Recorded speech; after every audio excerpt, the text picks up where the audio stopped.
4. Isırgan otu. Boğaz ve akciğerlerdeki mukus azaldığında kişi nefes almakta zorlanır.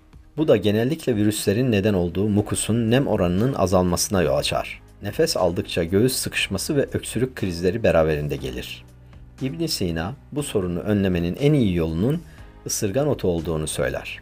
Dokunulduğunda ciltte ciddi kaşıntıya neden olan ısırgan otu, kaynatılıp çay şeklinde tüketilirse, boğaz ve akciğerlerdeki mukusun nem oranını artırır. Ayrıca ısırgan otu, içerdiği ve ciltte yakıcı etki yapan madde sayesinde, vücuttaki tüm virüslerin hücrelere ya da organlara yapışmasını önler. 5. Kuru üzüm.